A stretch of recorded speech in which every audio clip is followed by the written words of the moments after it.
Hello everyone, welcome back to our channel Sunita's home. నేను ఈ వీడియోలో కిచెన్ని క్లీన్ చేసుకోవడంతో పాటు నేను ఫాలో అయ్యే కొన్ని టిప్స్ని మీతో షేర్ చేసుకోవాలి అనుకుంటున్నాను.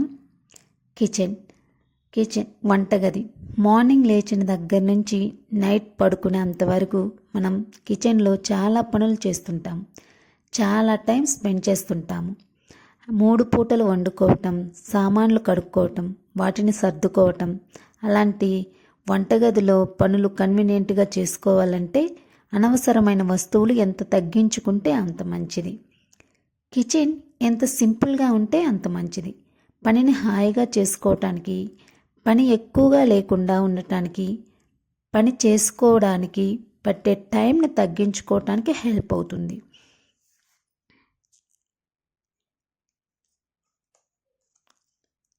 అన్ని వస్తువుల్ని నేను డైలీ యూజ్ చేసేటటువంటి అన్ని వస్తువుల్ని తీసి ఒక దగ్గర ఉంచుకున్నాను. మొత్తం నీట్గా క్లాత్ తీసుకొని ఆ కబోర్డ్స్ అన్నిటినీ క్లీన్ చేసేసుకున్నాను. ఇలాంటి డీప్ క్లీన్ పెట్టుకునేటప్పుడు నేను కొంచెం తొందరగా అంటే 4:30 అలా లేస్తాను. కిచెన్ మొత్తం డీప్ క్లీన్ చేసుకోవటానికి ఎక్కువ టైం పడుతుంది కదా. పిల్లలు లేవకముందే మనం కిచెన్ మొత్తం క్లీన్ చేసుకుంటే వాటిని సర్దేసుకోవచ్చు నీట్గా. ఇలా చేయడం వల్ల ఎలాంటి డిస్టర్బెన్స్ లేకుండా పని మొత్తం కంప్లీట్ అయిపోతుంది. లేదంటే పిల్లలు ఉంటే ఎక్కువ టైం పడుతుంది, లేదంటే ఆ పనిని అక్కడితో ఆపాల్సి వస్తుంది కూడా. సో నేను ముందుగానే లేస్తాను. ఇక్కడ షింక్ కింద ఉండే స్పేస్ని కూడా నేను యూజ్ చేసుకుంటూ ఉంటాను. దాన్ని నీట్గా క్లీన్ చేసుకొని అక్కడ కిచెన్ ఐటమ్స్, హ్యాండ్ వాష్ కానీ, తర్వాత స్క్రబ్బరు, మస్కిటో కాయిల్స్, ముగ్గు పిండి, అలాంటి చిన్న చిన్న థింగ్స్ అన్నిటినీ నేను అక్కడ పెట్టేసుకుంటూ ఉంటాను. ఈ స్టాండ్ అయితే మేము ఇక్కడికి వచ్చినప్పుడు కొన్నాము. మేముండే ఇంట్లో కిచెన్ చాలా చిన్నగా ఉంది, అందుకని చెప్పేసి నేను ఈ స్టాండ్ అయితే తీసుకున్నాను. ఇది మాకైతే చాలా యూజ్ అవుతుంది. ఇది ఉండడం వల్ల చాలా స్పేసు బాగా యూటిలైజ్ చేసుకుంటున్నాము అన్నట్టుగా బాగా యూజ్ చేసుకుంటూ ఉంటున్నాము. ఉప్పు, ఎగ్స్, గీ అలాంటివన్నీ నేను అక్కడ పైన పేపర్స్ పరిచేసుకొని అక్కడ పెట్టేసుకుంటాను. లేదంటే ఇవి పిల్లలు తీసేసి పడేయడము, ఎగ్స్ అయితే పగలగొట్టేయడము, చిందరవందర చేసేసి అట్లా చేస్తుంటారు. అందుకని చెప్పేసి నేను అక్కడ పైన పెట్టేస్తాను అందకుండా. నేను ఈ మధ్య స్లోగా స్టీల్ ఐటమ్స్కి షిఫ్ట్ అవుతున్నాను. ఎందుకంటే మనం ఎక్కువగా ఇట్లాంటి సిల్వర్ ఐటమ్స్ని వాడటం వల్ల కొంచెం ప్రాబ్లం అవుతుందంట. అందుకని చెప్పేసి నేను స్లోగా స్టీల్ ఐటమ్స్కి అయితే షిఫ్ట్ అవుతున్నాను. సిల్వర్ ఐటెంలో ఉన్న వాటిలో అయితే నేను దోశ పిండి నానపెట్టుకోవడానికి, ఎగ్స్ ఉడుగు పెట్టుకోవడానికి అలాగైతే యూజ్ చేస్తున్నాను వాటిని అయితే. అక్కడ ఉండేటటువంటి ఇంకొకటి ఇడ్లీ పాత్రను అయితే నేను స్టీల్ది తీసేసుకున్నాను, దాన్ని యూజ్ చేయట్లేదు సిల్వర్ది అయితే. అలాగే నాకు నాన్ స్టిక్ ఉండేది ఒక్కటే దోసపెనం మాత్రమే, దాన్ని కూడా నేను కొన్నాను స్టీల్ది. కానీ దోసపెనంలో అయితే బాగా నీట్గా పలసంగా వస్తుండేసరికి ఎందుకో నేను దాంట్లోనే చేసుకోవడానికి ఇష్టపడుతున్నాను. ఇంక తర్వాత పోపుల డబ్బాను కూడా నేను మంచిగా ఇట్లాగా స్టీల్దే వాడేస్తున్నాను. ఎందుకంటే చిన్న చిన్న ప్లాస్టిక్ డబ్బాలు తీసుకొని వాటి మూతలు ఇప్పతీస్తూ చాలా టైం వేస్ట్ అవుతుంది కదా. అందుకని చెప్పేసి ఒకేసారి ఇట్లా పోపుల డబ్బా అయితే ఈజీగా ఉంటుందని దానికైతే నేను షిఫ్ట్ అయ్యాను. అలాగే డిమార్ట్ నుంచి తెచ్చుకున్న సామాన్ అన్నింటిని పెట్టుకోవడానికి ఒక డబ్బానైతే పెట్టేసుకున్నాను.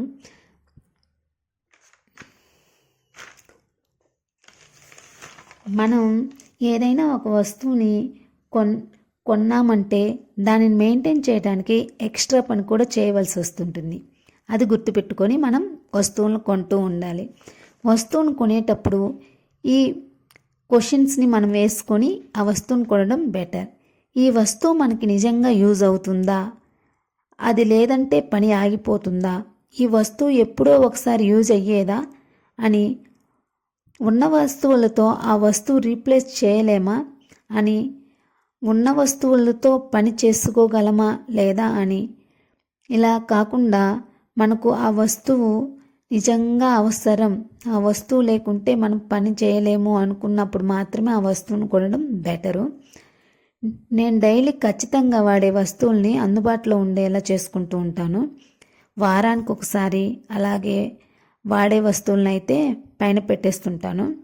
మన ఇంటికి రిలేటివ్స్ వచ్చినప్పుడు ఫుడ్ ప్రిపేర్ చేసే బౌల్స్ కొంచెం పెద్దవి కొంటాం కదా, వాటినైతే నేను పైన పెట్టేస్తుంటాను.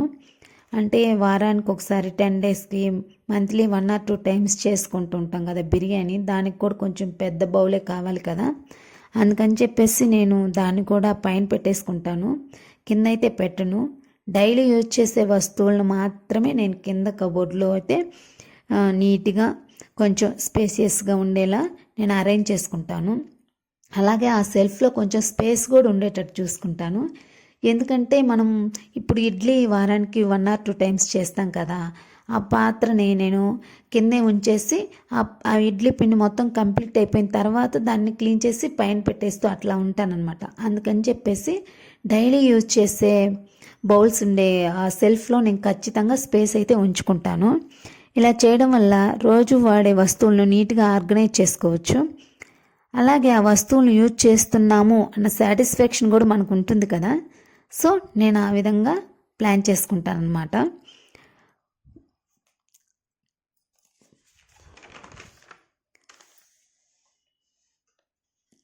నేనైతే వీలైనంత వరకు ప్లాస్టిక్ వస్తువుల్ని, నాన్ స్టిక్ ఐటమ్స్ని కొంచెం తీసేయాలి అని అయితే అనుకుంటున్నాను. వాటి ప్లేస్లో నేను స్టీల్ ఐటమ్స్ని ప్రిఫర్ చేస్తున్నాను.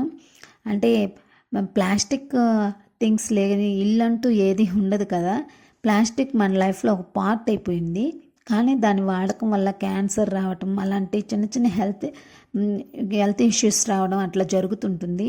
సో వీలైనంత వరకు మనము ప్లాస్టిక్ని వాడకుండా ఉండటమే మంచిది. అన్నీ ఒకేసారి చేంజ్ చేసుకోకుండా నేను స్లోగా కొంచెం కొంచెంగా కొనుక్కుంటున్నాను.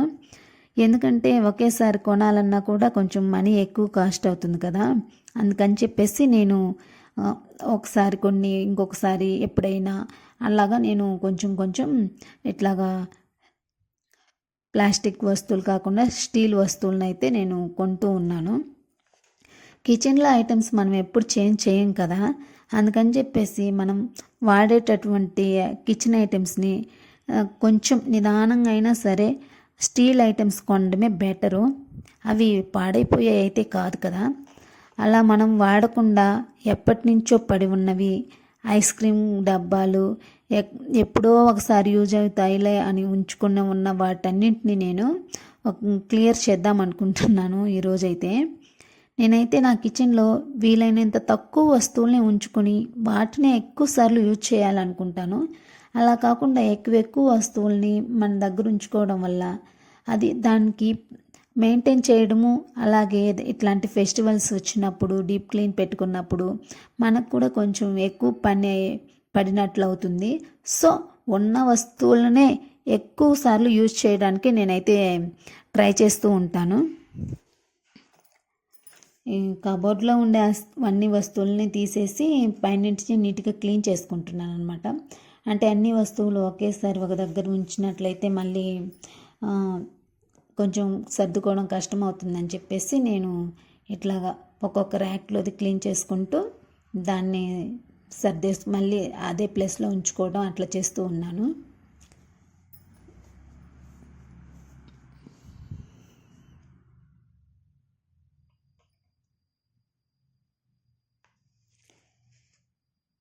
కిచెను ఎంత నీట్గా ఉంచుకుంటే మనం కూడా అంత అంటే ప్రశాంతంగా ఉండడానికి ఛాన్స్ ఉంటుందన్నమాట. లేదు అంటే చిందరవందరగా ఉండి ఎక్కడంటే అక్కడ ఏ డబ్బాలో ఏముందో మనకు తెలియకుండా అట్లా ఉంటే మనకు కొంచెం విసుగొస్తుంది కదా. అలా కాకుండా సపరేట్గా పోపుల డబ్బాలన్నిటినీ వీటిల్లో పప్పులు పెట్టుకోవడానికి నేనైతే డ్రై ఫ్రూట్స్ని కూడా నేను స్టీల్ బాక్స్లోనే పెట్టేసుకుంటున్నాను. ఈ మధ్య నేను గోధుమ పిండిని ఇట్లాగా ప్యాకెట్లో కొనకుండా గోధుమలు కొని మిల్లు దగ్గర ఆడించుకుంటూ ఉంటున్నాను. అందుకని చెప్పేసి ఆ గోధుమ పిండి స్టోర్ చేసుకోవడానికి సపరేట్గా 2 స్టీల్ బౌల్స్ అయితే కొన్నాను.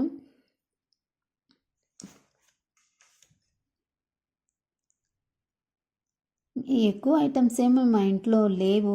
ఈ బాక్సులు కూడా నేను మా బాబు పుట్టినప్పుడు ఫుడ్ ఐటమ్స్ని ట్రావెలింగ్ అప్పుడు ఇట్లాగ ఎక్కడికైనా వెళ్ళినప్పుడు తీసుకోవడానికి 1 or 2 స్టీల్ ఐటమ్స్ అయితే కొనాల్సి వచ్చింది. కొన్నాను వాటినైతే.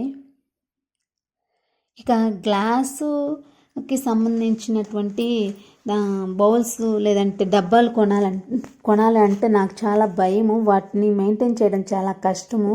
అది అనుకోకుండా అట్లాగా చేయి జారిన లేదా వాష్ చేసేటప్పుడు కింద పడిన, ఇప్పుడు నేను ఒకటి క్లీన్ చేస్తూ ఉంటే ఒక కప్ అనేది పగిలిపోయింది. అందుకని నాకు చాలా భయం. అందుకని చెప్పేసి నేను అసలుకి గ్లాస్ ఐటమ్స్ జోలికే వెళ్ళను. కొంచెం అంటే మనం సర్దుకునే దాన్ని బట్టి మనం స్టీల్ ఐటమ్స్లో ఎక్కడ ఏం పెట్టుకున్నామా అని చెప్పేసి 1 or 2 minutes టైం పడుతుంది, అంతే కదా. అందుకని చెప్పేసి నేను స్టీల్ వస్తువులనే కొనడానికి ప్రిఫర్ చేశాను. ప్లాస్టిక్ వస్తువులు వీటన్నిటిని తీసేయాలి. ఎందుకు ఇంకా ఉంచుకున్నాను అంటే ఫ్రిడ్జ్లో కూరగాయలు కానీ అట్లాగా ఏమైనా పెట్టుకోవాలి, ఆకుకూరలు అట్లా పెట్టుకోవడానికి ఇంకా సపరేట్గా ఏ వస్తువులు కొనకుండా ఈ వస్తువులనే వాడదాము అనే ఉద్దేశంతో నేనైతే వీటిని అట్లాగే ఉంచేశాను. వెజిటేబుల్స్ కొన్నప్పుడు ఖచ్చితంగా వాటిని క్లీన్ చేసుకొని ఆ బాక్సుల్లో అయితే పెట్టేసుకుంటూ ఉంటాను. నేను ఇట్లాగా ఒక బింది ఉంటే దాన్ని నేను స్టోరేజ్ బాక్స్గా నేను ఇట్లాగా ఉంచేసుకున్నాను.